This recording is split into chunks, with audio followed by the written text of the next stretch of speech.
Hi everyone, welcome. Today I have Apple AirPods 4 and I'm going to show you how can you easily change connecting to iPhone settings.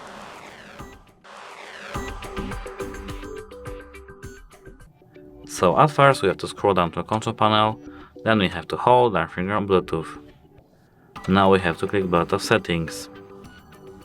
Now we have to click on this info button over there.